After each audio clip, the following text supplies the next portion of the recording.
Senhor Jesus. Amém. Em Ti nós descansamos. Ó, Teu é o combate, Teu será o louvor. Te louvamos essa noite, Senhor, porque o Senhor é tal modelo maravilhoso que hoje habita em nosso espírito. Ó Senhor Jesus. Aleluia. Senhor Jesus. Graças ao Senhor, irmãos, por mais essa reunião, mais essa comunhão. Nós estamos na segunda mensagem desse matinal, experimentar, desfrutar e expressar Cristo, mas já é a mensagem 26 dessa série. Já faz um bom tempo que nós estamos desfrutando e realmente tem sido muito rico, muito rico. E eu não sei o que os irmãos sentem quando leem esse título: experimentar, desfrutar e expressar Cristo. Mas eu sinto que é isso que eu preciso. Toda vez que eu vejo o título eu falo: Senhor, eu preciso te experimentar, eu preciso te desfrutar e eu preciso te expressar. A expressão, irmãos, é resultado desse experimentar e desfrutar. E experimentar, a palavra experimentar, ela tem a mesma raiz da palavra experiência. Porque tudo que nós experimentamos se torna nossa experiência. E o irmão Lee, ele nos disse que a experiência, ela está no nosso espírito. Só que o desfrute, ele está na nossa alma. Então eu não sei quanto desse experimentar que nós tivemos nessas 26 reuniões se tornaram um desfrute na nossa alma. Talvez eu experimentei, mas não desfrutei. Isso, irmãos, às vezes acontece e mostra que existe um problema na nossa alma. Mesmo um alimento, nós, como seres humanos, apreciamos comer. E nem todo mundo gosta dos mesmos alimentos. Mas pode ser que nós experimentamos vários deles, né? Eu vou dar um exemplo de algo que eu gosto e que hoje em dia muitas pessoas não gostam, que é dobradinha. Eu gosto muito de dobradinha. E minha sogra faz muito bem dobradinha, eu adoro dobradinha. Só que é algo que nem todo mundo gosta.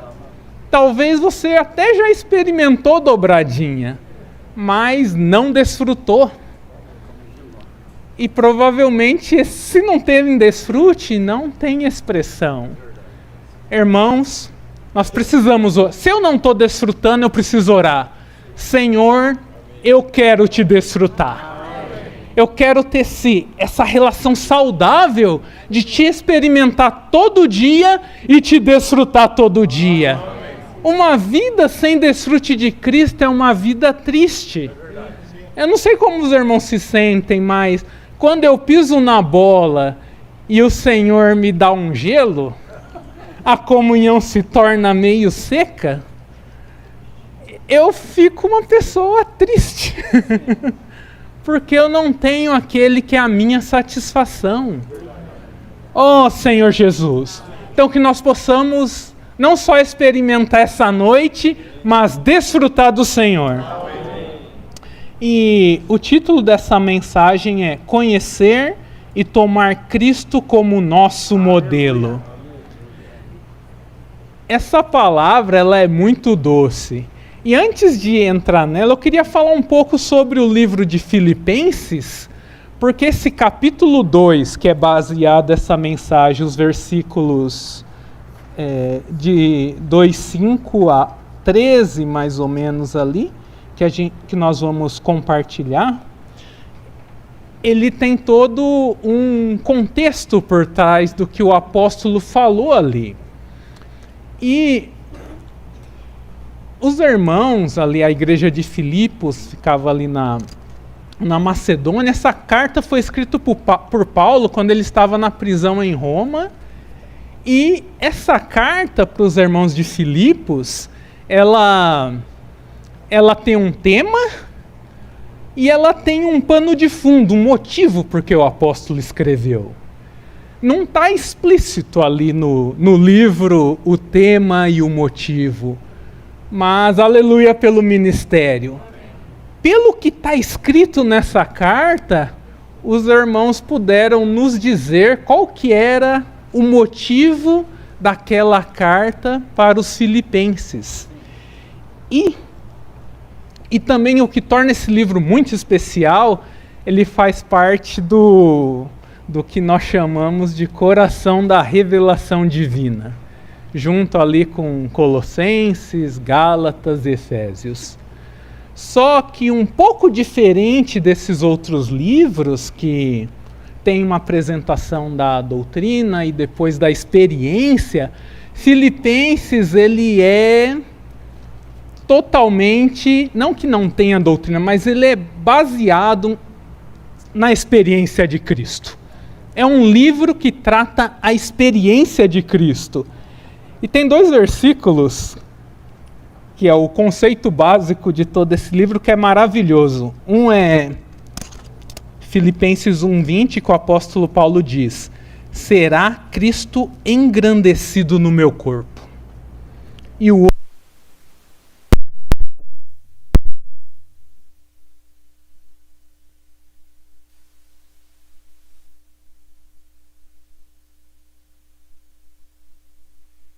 algum probleminha.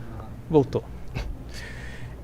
Esse é um livro realmente de experiência. E o motivo dessa carta tem 4. Vou falar rapidamente, irmãos, para não se estender. Um está em o Filipenses 3, de 1-4, que fala ali dos judaizantes que exerciam influência sobre os crentes em Cristo. Até Paulo fala para se acautelar dos cães, né? Ele usa termos bem fortes aqui. Então, os irmãos tinham problema com os judaizantes. O outro ponto é: os crentes judaizantes pregavam a Cristo por inveja e contenda em rivalidade com o apóstolo Paulo. Tinha aqueles que até pregavam o evangelho para poder se confrontar Paulo. Então, esses são 2 pontos realmente negativos. O terceiro, os crentes filipenses participavam com o apóstolo Paulo do progresso do evangelho. Esse é um ponto muito positivo. Os irmãos em Filipos, eles realmente cuidavam do apóstolo e participavam do evangelho. E o último ponto fala: havia dissensão entre os crentes filipenses. Dissensão aqui, irmãos, é discordância, desentendimento, conflito de opiniões. É quando uma pessoa se opõe a outra e isso acaba em separação. E existia esse conflito, esse problema na igreja em Filipos. Então, tinha uma certa anormalidade. Então, esse é o motivo por que Paulo escreveu essa carta maravilhosa. E os versículos, o 2, de 1-4, antes de nós entrarmos no capítulo 2, fala um pouco dessa questão da dissensão entre os irmãos. E é introdução para aquilo que é falado do versículo 5 em diante.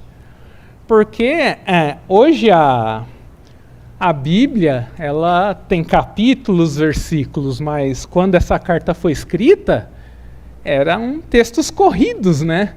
Então, os versículos, o capítulo 1, os versículos de 1-4, já seguiam o texto do versículo 5.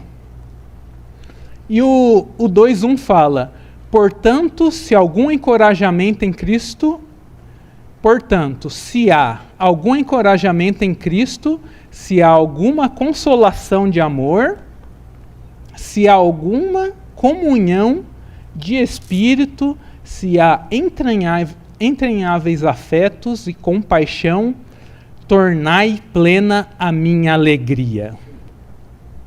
Que o apóstolo está falando, se vocês têm essas coisas para comigo, né? Comunhão, compaixão, afeto, tornai plena a minha alegria. Em resumo, se me amam, tornai plena a minha alegria. Mas Paulo era muito maduro. Então a forma que ele fala é que é toda cheia de amor. Tornai plena a minha alegria de modo que penseis a mesma coisa.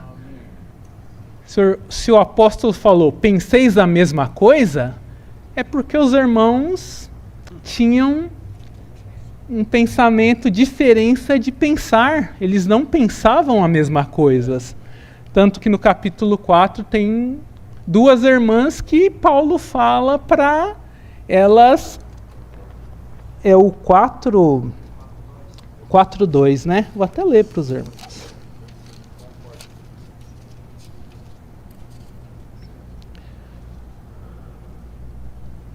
Exorto Evódia e exorto Sintique a pensarem a mesma coisa no Senhor. Continuando fala, tendo o mesmo amor. Outro problema, o ter um mesmo amor quer dizer que existia níveis diferentes de amor entre os irmãos nessa igreja.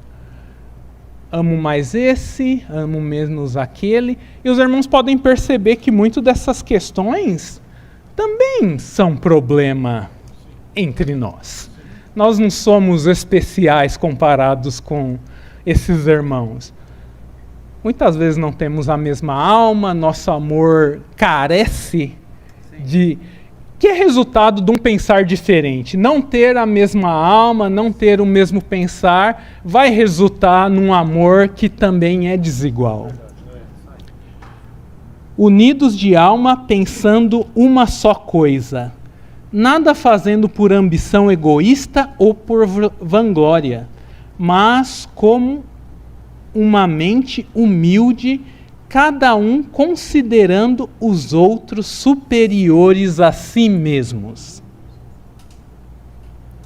Não considerando cada um as suas próprias virtudes, mas também as virtudes dos outros. Então, diante desses problemas, Paulo apresenta uma solução maravilhosa. Eu gostaria que os irmãos lessem comigo os versículos do 5 até o 11 de Filipenses. Eu vou ler na versão restauração, então vamos para ficar igual. Em vós, esta mesma pensar que houve também em Cristo Jesus, o qual, existindo em forma de Deus, não considerou o fato de ser igual a Deus como algo precioso a que se apegar, mas esvaziou-se, tomando uma forma de escravo, tornando-se em semelhança de homem, e sendo encontrado em figura de homem, humilhou-se, tornando-se obediente até a morte, e morte de cruz. Por isso também Deus o exaltou extraordinariamente e lhe deu o nome que está acima de todo nome. Amém. Para que no nome de Jesus se dobre todo o joelho dos que estão no céu, na terra e debaixo da terra, e toda língua confessa que Jesus Cristo é o Senhor. Amém. Para a glória de Deus Pai. Aleluia. Aleluia. Aleluia. Então, diante dessa situação, é nos apresentado um modelo. E nós gostamos muito do versículo 9, né? Deus o exaltou. Mas na vida cristã nunca começa com exaltação. começa com a humilhação. Na conta divina, quem se humilha é exaltado e quem se exalta passa vergonha. Então, irmãos, aqui mostra esse processo maravilhoso que o Senhor passou para ser esse modelo maravilhoso. Tendo em vós esta maneira de pensar que houve também em Cristo Jesus, o qual, existindo em forma de Deus, não considerou o fato de ser igual a Deus como algo precioso a que se apegar. Ele tinha algo muito precioso. O fato dele ser igual a Deus, em poder, em glória, em expressão, é algo precioso. Mas o Senhor não considerou isso como algo precioso a que se apegar. Mas esvaziou-se, tomando a forma de escravo. Então aqui, aquele que era igual a Deus em todos os seus atributos, se esvaziou e tomou a forma de escravo. Ele aqui, irmãos, ele se esvaziou e tornou escravo. A Bíblia, ela é muito rica e não desperdiça a palavra. Ele fala escravo porque dentre o gênero humano, ser escravo é a situação mais baixa que você pode encontrar. Você está sujeito a outro homem. E o Senhor assumiu forma de escravo. Ele saiu da posição mais alta e foi para a mais baixa. Ele se esvaziou, tornando-se em semelhança de homens. Mas tem um ponto aqui, irmãos. O Senhor se esvaziou, mas ele não se esvaziou. Como na sua deidade, ele ainda é Deus. Ele se esvaziou da sua glória, da sua expressão. Mas quanto à sua deidade, ele ainda era Deus. É até heresia nós dizermos que o Senhor, ele não deixou de ser Deus. E sendo encontrado em figura de homem, humilhou-se, tornando-se obediente até a morte e morte de cruz. Ele humilhou-se e tornou-se obediente até a morte. Não é muito profundo isso, irmãos? O Senhor não se apegou, se esvaziou, se tornou um homem e se humilhou. Por isso também Deus o exaltou extraordinariamente e deu um nome que está acima de todo nome.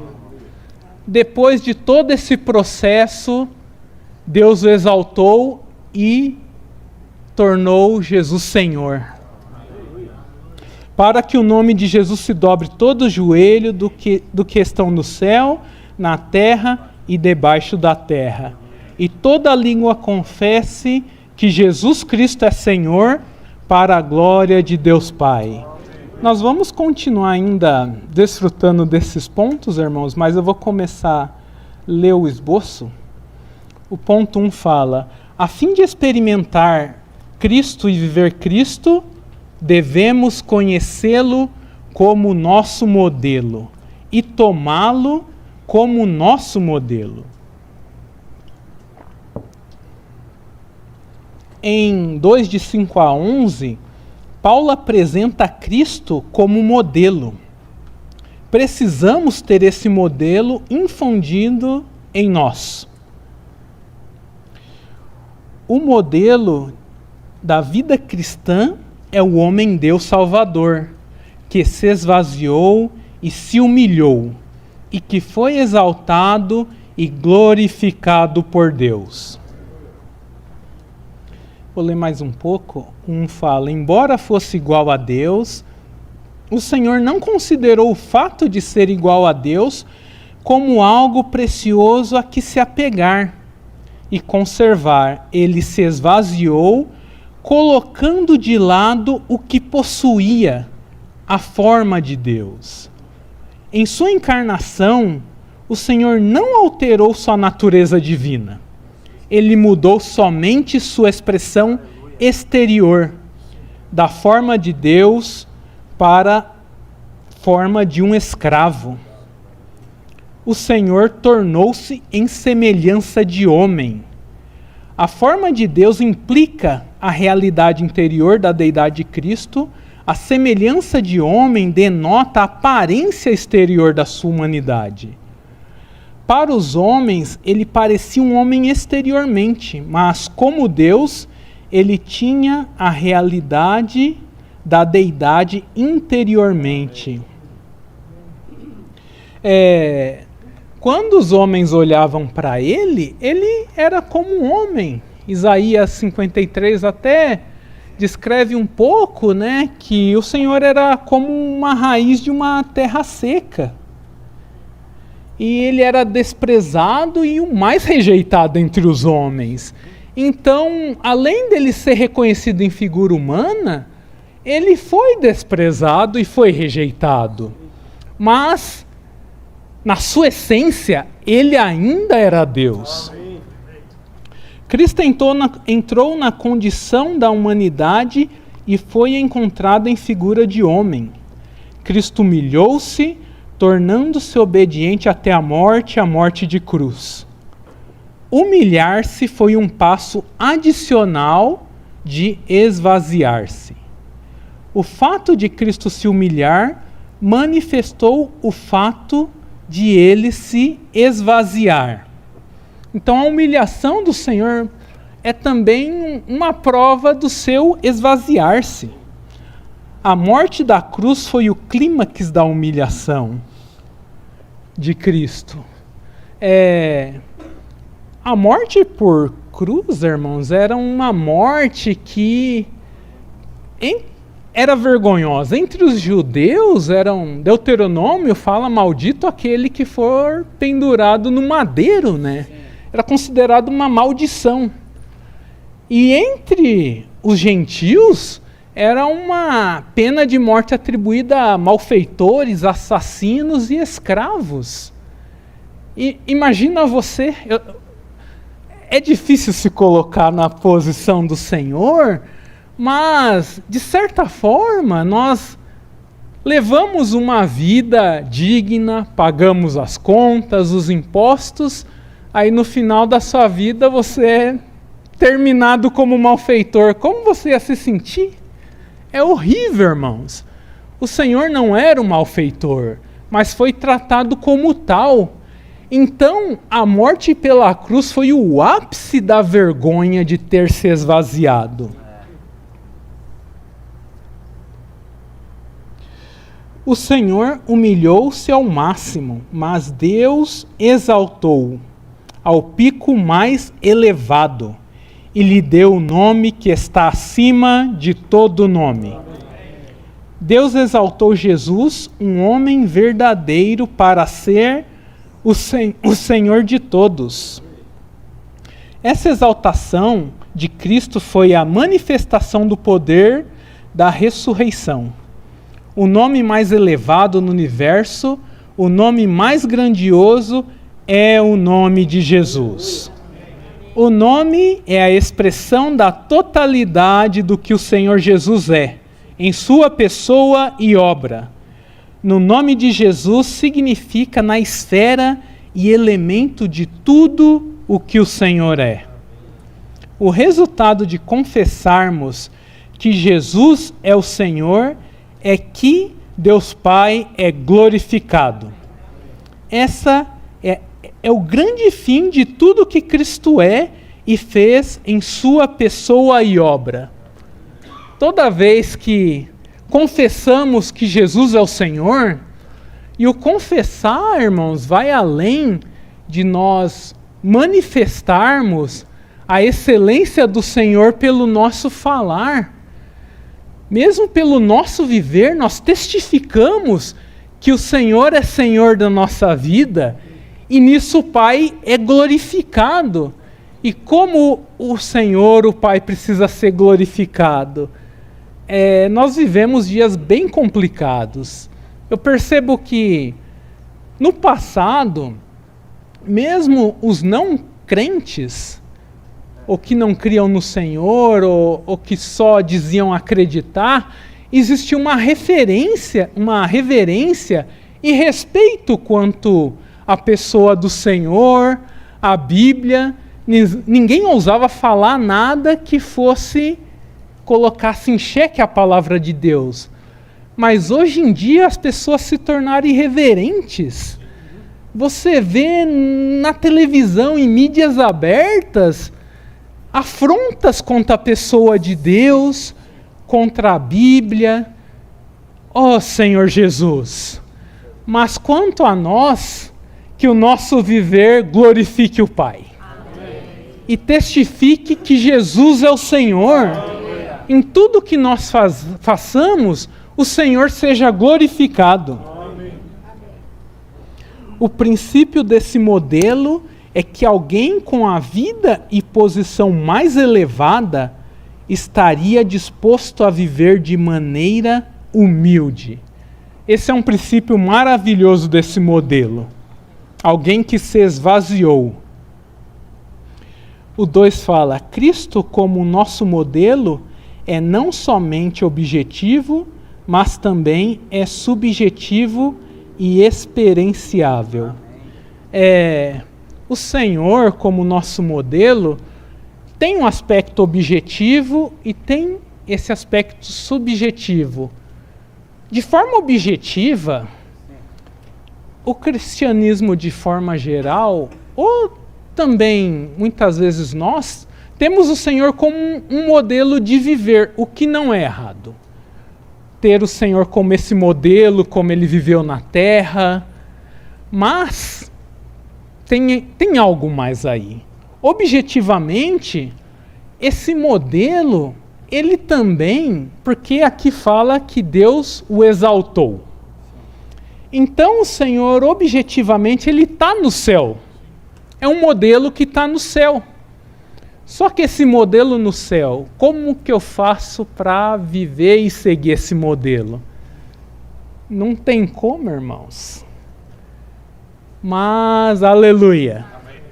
Porque subjetivamente esse modelo está dentro de mim e está dentro de você.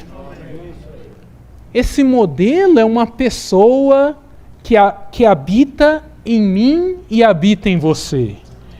E aqui tem algo maravilhoso, nós lemos os versículos de 5 a 11, mas o versículo 12 tem algo muito rico. Ele começa com assim pois. Paulo quer dizer tudo isso que eu falei para vocês sobre o modelo, assim pois. Assim pois, amados meus, como sempre obedeceste, não só na minha presença, porém muito mais agora na minha ausência, desenvolvei a vossa salvação com temor e tremor. Desenvolvei vossa salvação. Parece estranho essa desenvolvei vossa salvação.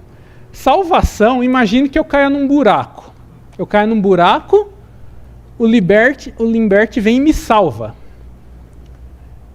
Mas se eu conseguir sair sozinho do buraco, isso não é salvação. Mas aqui fala para desenvolver vossa salvação. O que Paulo está falando aqui? Primeiro, essa salvação, irmãos, não é a salvação do lago de fogo e da justiça de Deus. Essa salvação, eu não desenvolvo nada. A redenção judicial não tem um dedo nosso. Foi tudo o Senhor que fez a obra. Então a salvação da perdição eterna, eu não tenho que desenvolver. Então essa salvação que Paulo está falando para desenvolver é uma salvação diária. É uma salvação do dia a dia. E essa salvação é o próprio Senhor. Não é algo, é uma pessoa. Essa salvação é o nosso modelo. Mas também tem outro questionamento. Como que eu desenvolvo essa salvação? Eu sou capaz de desenvolver alguma coisa? Irmãos, se na vida cristã ainda você pensa que é capaz de desenvolver algo, desista e cedo ou tarde o Senhor vai mostrar a nossa incapacidade. Mas aleluia, porque tem mais um versículo. Tem um assim, pois, que nos conecta com esse modelo, no versículo 13 começa, por quê? É Deus quem opera em vós tanto querer como realizar para o seu bom prazer. Você desenvolve, mas não é você que executa aqui. O nosso desenvolver aqui, irmãos, é cooperar. O nosso papel nessa salvação orgânica diária é cooperar. Igual esse salão. Nós temos luz, temos ar-condicionado, tudo isso que está aqui, essa luz acesa, esse ar, eu consigo fazer algo ao respeito? Não, eu não consigo fazer a luz brilhar, tampouco esse ar se movimentar, mas a gente consegue fazer uma ligação lá fora e conectar tudo isso na energia elétrica, na rede de distribuição. Você consegue cooperar para que exista luz aqui, para que exista ar. Irmãos, nós precisamos cooperar. O Senhor aguarda a nossa cooperação. Essa salvação, esse modelo, carece do meu cooperar. E como eu coopero? Agora nós estamos cooperando. Estamos na reunião, exercitando o Espírito. No meu dia a dia eu preciso me voltar ao Senhor e cooperar. Ter esse modelo se movimentando no meu espírito. Mas se eu não coopero, se eu não me volto à palavra, se eu não vou para as reuniões, puxa, irmãos, não tem como desenvolver essa salvação. Vai passar 1 ano, vai passar 10, vai passar 20 e não tem desenvolvimento. É Deus quem faz, mas nós cooperamos. Tem nossa parte aqui, irmãos. Não é responsabilidade 100% do Senhor. Aquele que estabeleceu o modelo e que é Ele mesmo o modelo, agora opera em nós como o Deus que habita interiormente. O princípio de Cristo como modelo interior para o nosso viver é que mesmo que tenhamos o padrão mais elevado ou a posição mais elevada, não devemos apegar-nos a isso. Talvez você tenha uma posição no mundo, seja alguém de respeito, de renome. O Senhor, ele ocupava a posição mais elevada, mas ele não se apegou. Sim. E quando eu estava estudando essa mensagem, eu fui no site do LSM e comecei a dar uma olhada nas mensagens com assunto parecido, né?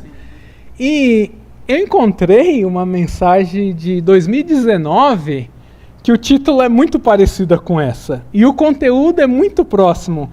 É do matinal que nós desfrutamos a experiência de Cristo. Era conhecer, experimentar Cristo como nosso modelo, a mensagem. E nessa mensagem tem um exemplo muito rico que o irmão deu. Eu vou usar o mesmo exemplo porque eu gostei muito falando aqui da posição e do esvaziamento. Ele conta uma história de uma irmã que o marido, ele diretor de uma empresa e foi transferido para um outro país para poder cuidar de uma planta, né, dessa empresa. E eles viviam o irmão até fala, uma mansão muito grande. Mansão já é grande, imagina muito grande, né? E eles tinham motorista, pessoas que serviam eles nessa mansão. E um dia, numa conferência, o motorista pegou essa irmã para levar até o local do evento. E quando chegou no local do evento, essa irmã desceu do carro, entrou na cozinha e começou a servir com as irmãs na cozinha. Então o motorista falou, peraí, lá não faz isso na casa. Mas ali, ela estava servindo com as irmãs. Os irmãos percebem que ela se esvaziou? Talvez ela podia falar, esse serviço eu não faço, né? Mas ela se esvaziou, irmãos. Isso é algo que nós devemos pensar. Porque talvez ainda a gente cultive alguma posição. Você não quer se esvaziar. Você não quer se humilhar. Oh, Senhor Jesus. E eu lembro, esse exemplo é um pouquinho negativo, mas eu lembro algo que aconteceu. Eu estava num evento e no meu quarto, no São Roque, foi o dia de lavar louça, limpar as mesas, os irmãos sabem, né? Tem a escalinha do quarto. E tinha um irmão de uma cidade que ele era líder nessa cidade. E ele se vestia como líder também, não que nós não devemos nos vestir adequadamente, mas perto de todos os outros ele se destacava. E quando chegou nosso dia de limpar, esse irmão não queria limpar as mesas. Sabe, os irmãos sabem como que é, a gente tem que passar nas mesas, passar um paninho, pegar o resto de comida, tirar o lixo, lavar a louça. E esse irmão não queria, os irmãos da cidade dele falavam, não, irmão, vamos, precisa ensinar os irmãos pelo exemplo, né? Ainda os irmãos ficaram puxando a orelha dele. Ele até fez, só que eu percebi que ele fez com um descontentamento tão grande. Então a questão, irmão, não é se você faz ou se você não faz, é se você se esvazia. Que adianta eu fazer, mas ainda eu estou inteiro, eu estou cheio de orgulho. Puxa, eu não deveria estar fazendo isso. Não, irmãos, o Senhor fez isso. O Senhor se humilhou. E o Senhor tinha algo em que se esvaziar. Eu e você, perto do Senhor, não temos nada. O que nós precisamos se esvaziar é o que? Perto do que Deus se esvaziou. Senhor Jesus. E ainda nós achamos que temos alguma coisa que se apegar. Se a gente ficar agarrado nisso, vai ter 1000 anos para a gente soltar. Então, irmãos, vamos se esvaziar hoje. Oh, Senhor Jesus. Precisamos ser companheiros de Cristo em seu viver humano, especialmente em se esvaziar e humilhar-se, em não considerar o fato de ser igual a Deus algo precioso a que se apegar. O Cristo que é nosso modelo é agora a vida em nós. Temos uma vida em nós que é uma vida que se esvazia e se humilha. Essa vida jamais se apega a algo precioso, mas está sempre disposta a colocar de lado posição e título. Nós temos Cristo crucificado como nosso modelo. Esse modelo é a vida crucificada em nós. No matinal fala de 7 passos ali da humilhação do Senhor. Irmãos, aqueles 7 passos é a vida crucificada. Esvaziar-se, tomar a forma de escravo, tornar-se em semelhança de homem, humilhar-se, tornar-se obediente, ser obediente até a morte, ser obediente até a morte de cruz. Deixar a forma mais elevada e se esvaziar e assumir a forma mais humilde, essa é uma marca da vida crucificada. Sim. Os passos da humilhação de Cristo em Filipenses 2, de 5 a 8, são todos eles aspectos da vida crucificada, expressada de maneira plena. Quando vivemos Cristo, nós vivemos aquele que é o modelo de uma vida crucificada. Tomar a vida crucificada como nosso modelo abre a porta para a ressurreição e nos introduz no poder da ressurreição. Vou ler mais um pouco. Ao viver uma vida crucificada, podemos experimentar o poder da ressurreição, que exaltou Cristo ao pico mais elevado no universo. A vida mais elevada na terra é a vida crucificada. Sempre que vivermos uma vida crucificada, Deus nos conduzirá ao poder de ressurreição. Cristo deve ser exaltado não apenas objetivamente no universo, mas também subjetivamente em nossa vida diária. Falamos sobre isso. Cristo é exaltado em nós quando o tomamos como a vida crucificada, para ser o modelo da nossa vida diária. Cristo foi exaltado na vida crucificada quando aquela irmã se dispôs a se esvaziar. Mas no caso que não houve isso, não tem exaltação. Cristo não é exaltado. Então, irmãos, quando nós nos conservamos, puxa, é vergonhoso, porque a única coisa que aparece sou eu mesmo. E eu mesmo sou horrível, né? Senhor Jesus, nos cubra com o seu precioso sangue. Amém. O suprimento abundante do Espírito de Jesus Cristo é o poder que exalta Cristo.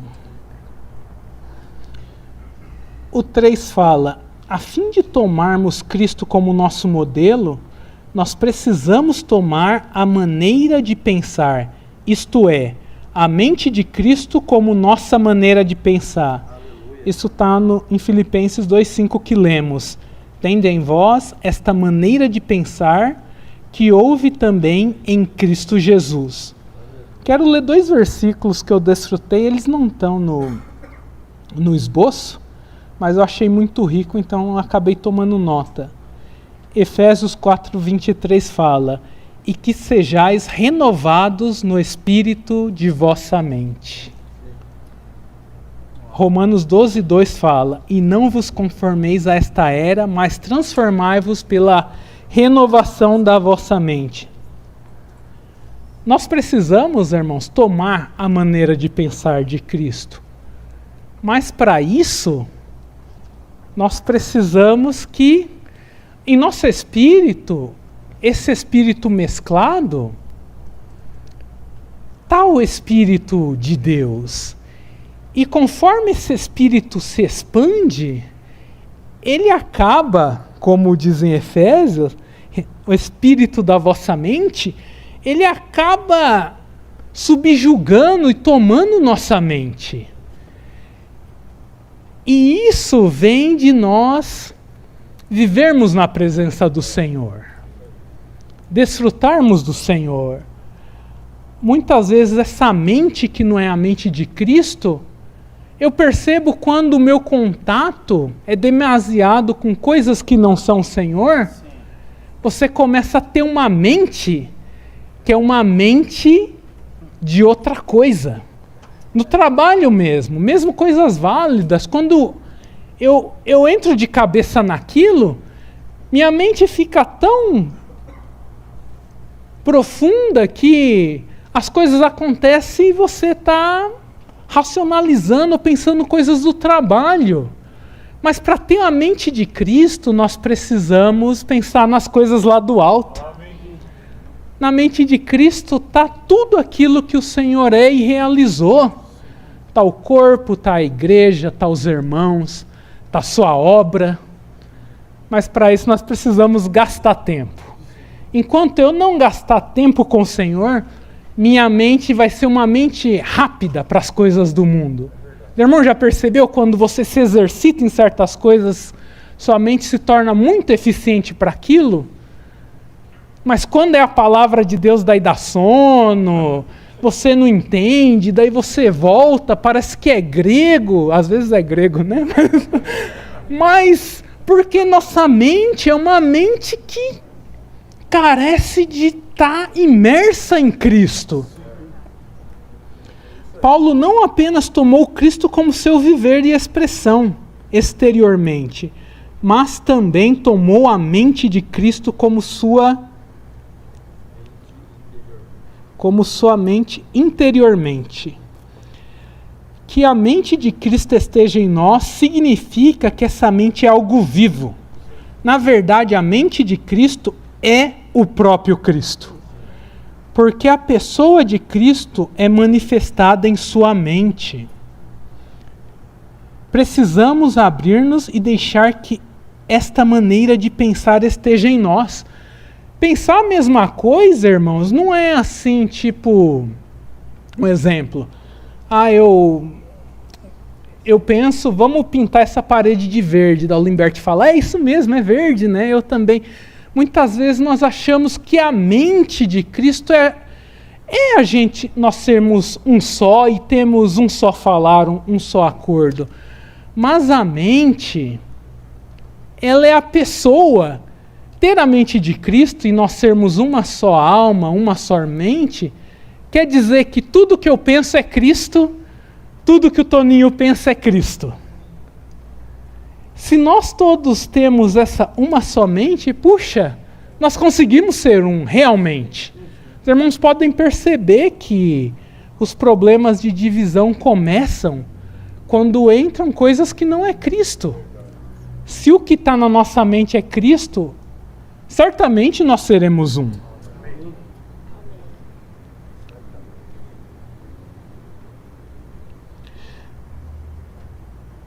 É o C agora? Precisamos abrir-nos e deixar que esta maneira de pensar esteja em nós.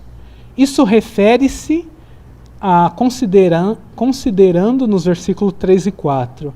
Essa maneira de pensar está em Cristo e quando ele se esvaziou, tomando a forma de escravo e humilhou-se, sendo encontrado em figura de homem. Ter essa maneira de pensar exige que sejamos um com Cristo em suas partes interiores. Esse versículo ele é muito rico.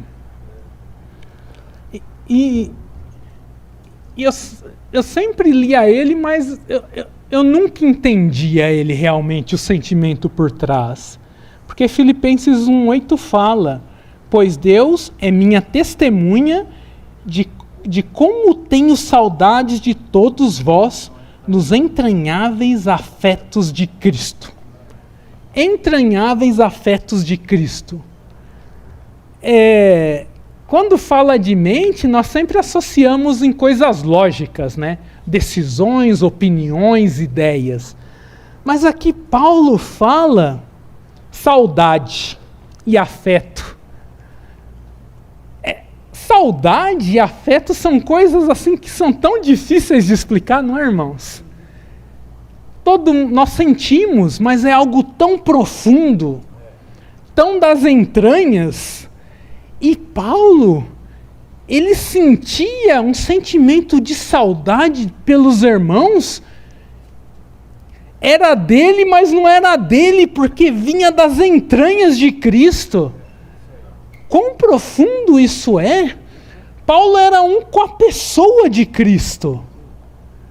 É tão rico isso. Oh, Senhor Jesus.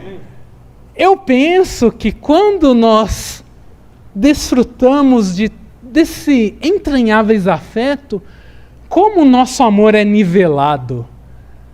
Porque não tem graus de amor na pessoa de Cristo. a gente sente saudade dos irmãos, a gente se preocupa de uma forma normal. É anormal, irmão, ter esse amor que tem graus para cada pessoa, mas nós somos assim porque esse é nosso amor natural. Nós gostamos de quem temos afinidade, mesmas opiniões. Se a pessoa pensa diferente, você já não ama. Se pisou no seu calo, você já não ama. Como nós precisamos crescer? Eu sinto como eu preciso crescer. Essa palavra foi primeiramente para mim. Toda vez que o Senhor nos fala algo, Ele traz a nossa experiência para mostrar o quanto nós carecemos de ser uma somente. Mas o Senhor não demanda isso de um esforço natural de nós. Ele espera que nós o tomemos como tal modelo.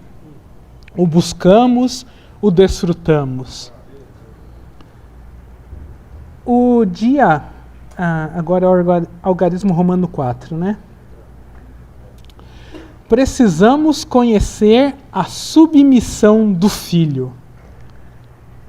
Esse trecho, irmão, eu vou ler mais um pouco. A palavra de Deus nos diz que o Senhor Jesus e o Pai são um só. O Pai e o Filho são iguais, equipotentes, coexistentes e existem simultaneamente. Filipenses 2, de 5 a 7, forma uma seção e os versículos de 8 a 11 formam outra seção.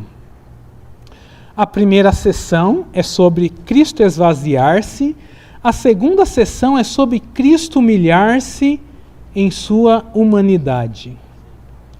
Quando veio à terra, o Senhor esvaziou-se da glória, poder, posição e imagem da sua deidade. O Pai tornou-se o representante da autoridade e o Filho tornou-se a representação da submissão. Quando veio à terra, o Senhor, por um lado, colocou de lado a autoridade e, por outro, tomou a submissão. Ele colocou seu coração em tornar-se escravo, em ser restringido no tempo e no espaço como um homem.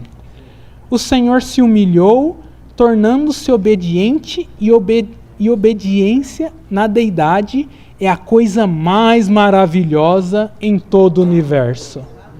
Quanto a isso, irmãos, eu prefiro ler para os irmãos, porque o próprio irmão Ni falou que essa passagem de Filipenses 2 é muito difícil de explicar e muito controversa.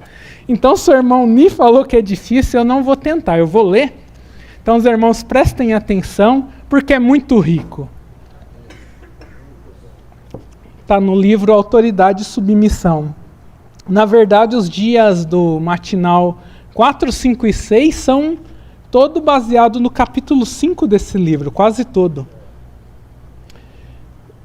Eu vou ler o trecho que está no subtítulo: O Senhor cria a submissão. A palavra de Deus diz que o Senhor Jesus e o Pai são um. No princípio era a palavra. Assim como no princípio havia Deus, a palavra era Deus. E essa palavra criou os céus e a terra. Com Deus no princípio havia glória. Era uma glória inacessível à glória do Filho. O Pai e o Filho são iguais, são equipotentes, coexistem e existem simultaneamente. Porém, há uma diferença na pessoa do Pai e do Filho. Não há uma distinção em natureza intrínseca, mas no arranjo da deidade. Eles são iguais em natureza, porque o Senhor disse que ele era igual a Deus, né? Nós lemos em Filipenses. Mas no arranjo da deidade existe uma diferença. Não é uma distinção em natureza intrínseca, mas no arranjo da deidade. A Bíblia diz que o Senhor não considerou o fato de ser igual a Deus como algo precioso a se apegar. Apegar significa tomar por força. A igualdade do Senhor com Deus não é algo que ele tomou à força. Não é uma imposição, nem uma usurpação, porque o Senhor tem desde sempre a imagem de Deus. Vou ler mais um trecho. Quando o Senhor desceu à terra, ele se esvaziou da glória, poder, posição, imagem em sua deidade. Como resultado do seu esvaziar, aquele que não tem revelação não reconheceram e não o aceitaram como Deus, considerando meramente um homem comum. Na deidade, o Senhor voluntariamente escolheu ser o Filho, submetendo-se à autoridade do Pai. Portanto, ele disse que o Pai era maior do que ele. A posição do Filho foi uma escolha voluntária do nosso Senhor. Na deidade há harmonia plena. Na deidade há igualdade. Contudo, há um maravilhoso arranjo no fato de o Pai ser a cabeça e o Filho se submeter. O Pai tornou-se a representação da autoridade e o Filho tornou-se a representação da submissão. Quão rico isso, irmãos! O irmão fala que tem poucas passagens na Bíblia que é tão misteriosa quanto essa. Eu vou ler mais um pouco aqui. Devemos submeter-nos à autoridade e isso é grandioso. Precisamos ter em nós a maneira de pensar que houve em Cristo Jesus. Todos nós devemos tomar o caminho do nosso Senhor, tomar seu princípio de submissão como nosso princípio de submissão. Todo aquele que conhece esse princípio perceberá que nenhum pecado é mais repugnante do que a rebelião e que nada é mais importante do que a submissão. Somente quando vemos o princípio da submissão é que podemos servir a Deus. O princípio de Deus pode ser mantido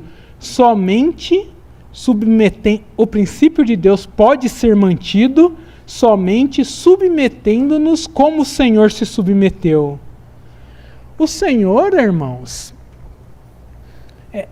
ele se submeteu na posição de filho.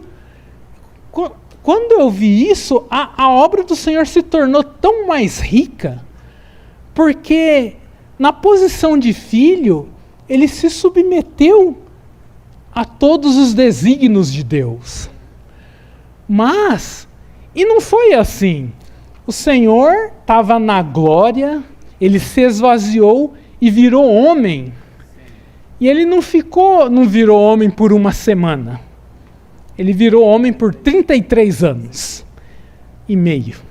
E nesses 33 anos e meio, se tivesse se tornado muito dura essa vida de escravo, ele não suportasse esse sofrimento, essa humilhação, e ele dissesse, agora chega, né? Tive o gostinho, quero voltar a ser Deus, e voltasse para a deidade, toda a obra do Senhor, irmãos, de salvação, e a questão da submissão e autoridade na deidade teria sido perdido. Os irmãos percebem quão arriscado é isso? Mas o Senhor, por 33 anos e meio, ele não hesitou. Ele continuou submisso ao Pai, ele sofreu afronta, aguentou um monte de desaforo, humilhação, dor física, rejeição, mas ele foi vitorioso. Aleluia. E quando ele passou por tudo isso, Deus o exaltou. Deus não só recebeu, não foi só questão daquilo que foi esvaziado ser enchido. Além daquilo que foi enchido, Um homem estava na glória. Os irmãos percebem quão rico é isso? O Senhor cumpriu toda a justiça de Deus. Depois disso, quando eu vi que o Senhor falou na cruz, está consumado, mas teve tanto peso aquilo, porque estava consumado não só a questão da salvação, mas de tudo, a própria submissão que o Filho criou. Quão maravilhoso é isso!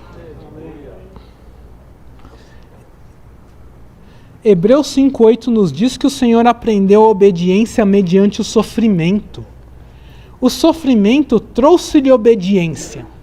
A submissão verdadeira é encontrada onde ainda há obediência. Não. A submissão verdadeira é encontrada onde ainda há obediência, apesar do sofrimento. Quando veio à terra, o Senhor não trouxe obediência com ele. Antes, ele aprendeu mediante sofrimentos. Eu já vou concluir, irmão, só vou compartilhar mais algo. O Senhor aprendeu a obediência mediante sofrimentos. Ele não trouxe obediência, ele aprendeu. E nós também precisamos aprender obediência. O fato é que as situações vêm, nós passamos, mas muitas vezes não aprendemos. Tem pessoas que por muitos anos, não estou dizendo que todo sofrimento é por falta de obediência, mas muitas das situações o Senhor está nos ensinando algo. E enquanto eu não aprendo, o Senhor não fica bravo. Você não aprendeu, o Senhor não fica bravo. A única coisa que vai acontecer, Ezequiel, você vai fazer a prova de novo. Você sofreu, não aprendeu, vai sofrer de novo. E a gente continua sofrendo porque não aprende obediência. E nós precisamos aprender obediência. O princípio da submissão. Nesse mundo cheio de rebelião, nós precisamos ser aqueles que se sujeitam. Se sujeitam uns aos outros, se sujeitam às autoridades e aprendam a submissão. Aprendam a obediência. A salvação não traz apenas alegria, também traz submissão. Somente os submissos experimentarão a plenitude da salvação. Precisamos ser submissos, assim como o Senhor foi submisso. O Senhor tornou-se a fonte da nossa salvação mediante a obediência.